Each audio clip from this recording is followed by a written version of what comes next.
mày càng đung hàng là nhiệt lê và về cỡ lại tiếp bình nuôi đợi tập cỡ chặt ní chặt Thái Lan lệ lu chặt một cắn bình pol dân màu càng lệ tụ chung bình nuôi vừa ta cái này này lại lu nuôi hiếm bạ nhiều mọi giặt công sản như lợi dụng lại chút chẳng pol iru cầm nuôi đợi tập ní chặt Thái Lan giờ nó màu hay đầm lê lần đi chỉ còn năm lọc là lại nhiều màu trun bởi ní chặt Thái Lan màu tôi xem làng bình nuôi nhiều thuyền nhân tụ suy thôn lại độ mặt hại cao một thì nào nó nhất là mình là lại bí bằng trộm nuôi hiếm bạc đà đình là lại bộ màu nuôi mọc lại nạp ô bật đi Thái Lan pía giờ nó nhiều rề lắng lệ nhiều xác nhận thông tin lệ thực lăng nuôi tị nạn Thái Lan nó lại giờ là chính tộm nuôi cả bộ một thì nào đạt từng thôn đất độc này giờ nó mong này mày pre ít lăng lại video bật lon này một vả cơ lại như ít lệ rồi này ai có câu hỏi thì tôi đây tôi sẽ nhận thì anh có rất là người trước của mình.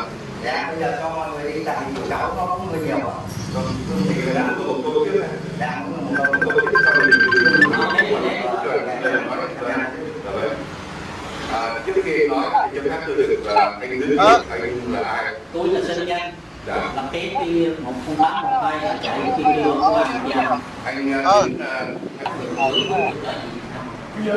để sát rồi. Thế rồi anh người Việt Nam thì anh ở Việt Nam người bạn đời qua lại đây có bị tù gì Việt Nam không? Năm 2012 tôi qua bên này. Cuối năm 2012. Vâng. Cảm ơn anh. Vâng ạ. Đây bây giờ anh có câu hỏi gì cho tôi biết? Dạ. Thì câu hỏi gì tôi là của bệnh nhân là cha chúng tôi năm con á, thì là năm 2017 là cha kêu chúng tôi là đi di trên để cho voi đi vận động lấy tiền nhân còn kẹt tại Thái Lan đi. Mà cho đến 2018 đó, tôi có đi gặp voi và gặp anh luôn nữa ở năm 2018 đó. Là tôi nói voi là làm sai. Voi sai đưa người bắt một khác đưa như nè anh có biết ai là người bất hợp pháp không anh? Biết chứ không? Dạ vâng, anh biết cái gì? Anh lên kia sao bay? Không, người bất hợp pháp anh chỉ Nguyễn Thị Trung. Rồi, anh để sát luôn. Với người quốc tịch Campuchia là Kim Sa Bai.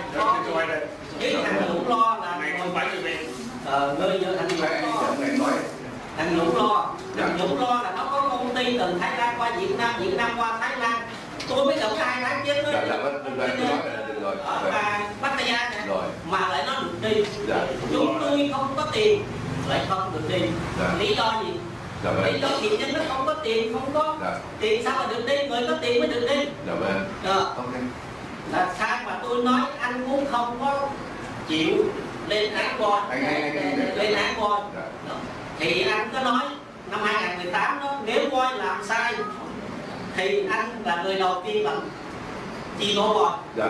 Mà sao anh không chi tố voi là tôi đã nói bây giờ đi có hình ảnh đầy đủ trong cái đó. Anh xong chưa? Giờ này anh xong tôi sẽ trả lời.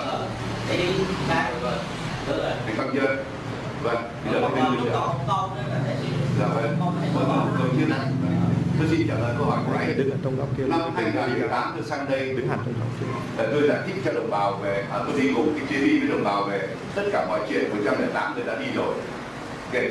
Hôm đó những cái người trách nhiệm là ông Trịnh Hội có mặt ở đấy. Ông Trịnh Hội, ông anh nghe tôi không? Ông Đỗ Kiệt có mặt ở đấy. Không có Đỗ Đặng không mặt. Chỉ Đỗ Kiệt. Có Đỗ Kiệt. Chỉ biết anh Đỗ Kiệt anh nói trong điện thoại rồi thôi. Dạ, vâng. Anyway, là hôm đó thì vậy có nhiều buổi, có thể cái buổi đó rồi anh cũng có mặt. Nhưng quan trọng của tôi là vấn đề hôm nay tôi đã nghe anh cái hình ảnh anh cứ đưa tôi không hay là anh đưa cho tôi hỏi đưa tôi và tất cả những chi tiết anh vừa nói người nào không đúng không đủ điều kiện tôi sẽ về đưa toàn bộ đó cho bên voi và bên liên hội và tôi có thâu những cái lời anh nói trong này rồi tôi hứa tôi sẽ làm việc đó và tôi cũng hứa luôn với anh tôi lặp lại nếu những người đó là những người lọc giả tôi cũng là sẽ cùng anh tố cáo con tôi lặp lại lời đó lắp lại đó. Dạ. Rồi. Rồi mấy con chưa? Cô đây là xin nói đi nghe là bắt đầu. Không anh Tuấn. Buông loạt lại lê rõ về cái thằng pol đi ông mỏ cật lại rung răng cái đám đi. Kéo nhận nhau. Con cũng nói với bác một điều. Nếu mà bác tố cáo voi thật sự, ok, chúng con sẽ có đủ bằng chứng mới. Đại gia từ Việt Nam đi, trong nhóm 50 người này có đủ bằng chứng ghi âm đàng hoàng sẽ gửi cho bác. Và bác làm cái gì để chứng minh cho tụi con biết? Tôi toàn bộ tôi gửi qua bên Voi. Voi quyết định, tôi không có dính vào trong này. Ok. Dạ. Đó là lời hứa của tôi. Dạ. Tôi là người ở trong hội đồng quản trị của Voi từ năm 2017 đến 2019. Dạ. Tôi giúp Voi, tôi không có điều hành cái gì của Voi. Dạ. Sau 2019 tôi không dính líu đến nữa. Và lúc nào tôi vẫn quan tâm đến đồng bào bên này. Và như tôi nói lúc nãy đó, tất cả những cái chi tiết này đưa cho anh Voi và đồng thời họ giải quyết thế nào chúng tôi sẽ cho quý vị biết. Cháu tên anh Mẫn, cháu CPT 404, cháu qua Thái Lan năm 89 và bị bức về ngày 69 năm 96 và đến năm 98 cháu chạy qua Campuchia năm 2000 đến qua tới ngày hôm nay. Hiện nay thì cũng rất hơi qua Campuchia năm 2000, năm 98 và năm 2000 qua Thái sống tới ngày hôm nay. Dạ. Thì nay có cơ hội gặp được chú ở đây thì muốn trình bày cái nguyện vọng của chú Ghi cháu. Dạ. Giờ cháu xin nói giờ yêu cầu mà mở lại cái chương trình định cư nhân đạo của Canada là cách hoàn hảo duy nhất để giải quyết định cư cho tất cả những người không có quy chế tị nạn như phần lớn của chúng tôi ở đây. Chương trình này được chính phủ Canada lập ra năm 2012, hoàn toàn không đòi hỏi quy chế tị nạn. Nhưng mà thật bất công sau khi đưa 108 người vào Canada, trong đó có những người hoàn toàn không hề gặp lại với Voi đi phố, không còn những người như chúng tôi ở Thái Lan nữa. Và tống chương trình tôi yêu cầu chú Nam Lộc với Voi Liên hội người Việt Canada trình bày với chính phủ Canada rằng chúng tôi vẫn còn ở đây, hãy mở lại chương trình. Có nhiều người đã gian lận lấy mất chỗ chúng tôi, hãy điều tra. Trong khi chờ đợi mở lại chương trình, nay tôi yêu cầu chú Nam Lộc với Voi Canada dùng số 16 chỗ còn lại trong chương trình bảo lãnh tư nhân bình thường để danh sách định cư cho các gia đình như sau. Bà Thạch Thị Phai là một người, gia đình ông Nguyễn Quốc Tứ là một người, gia đình của chúng tôi là Trần Thanh Mẫn là gồm 3 người, gia đình của vợ chồng Võ Thị Thương, Phan Tâm 2 người, và con gái của cháu trai của bà Lê Thị Trang là 2 người. Bà Trang đã qua đời đầu tháng 2 vừa qua. Gia đình của cô Đinh Phụng Minh Hoàng là 4 người và một số gia đình thiện nhân ở đây. Dạ.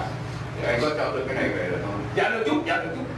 Chính phủ Canada cho phép số các trường hợp không có quy chế tị nạn của cao ủy tị nạn quốc được rút xét định cư theo diện bảo lãnh tư nhân bình thường, nhưng phải hội đủ điều kiện tiêu chuẩn tị nạn của Canada. Tuy có rủi ro từ chối nhưng ít ra chúng tôi có cơ hội thời gian và thời vận trong khi chờ đợi chương trình định cư nhân đạo vẫn mở lại. Tôi yêu cầu việc này phải thực hiện nội trong vòng 30 ngày kể từ ngày hôm nay. Dạ. Cảm ơn anh. Dạ. Cảm ơn anh. Cháu là Nguyễn Tiến Tuấn, BST 5655. Cháu qua trại Banat Con năm 90. Cháu bị cưỡng bức và cháu vô Cuba, Tiền Giang trại CQ. Sau đó cháu bị cưỡng bức hồi hương về Việt Nam năm ngày 12 tháng 9 năm 96. Sau đó gia đình cháu khi cháu về đó là gia đình cháu bị tan nát, với tịch thu nhà, giấy tờ nhà cửa. Ba cháu thì bị tụi cộng sản đã bắt, cháu có giấy tờ đầy đủ hết. Và sau khi cháu khiếu nại khiếu kiện thì tụi cháu chống đối thì tụi nó có cắn và bắt cháu cho tù. Sau đó cháu bỏ trốn qua Thái Lan một thời gian mà cháu sống không được. Năm nào? Dạ, lúc khi cháu qua đó là năm 2011, cháu sống một thời gian không được, tại vì cháu lúc đó cháu không biết tiếng, không quen ai hết, cháu chịu không nổi, cháu phải về và sau đó cháu quay qua lại đó thì cháu có gặp Trần Peter Ba Giòn Nam Bông, và Trần Peter Ba Giòn Nam Bông đã ghi đây. Em qua lại năm nào? Dạ, lúc đó là qua năm 2014 đó.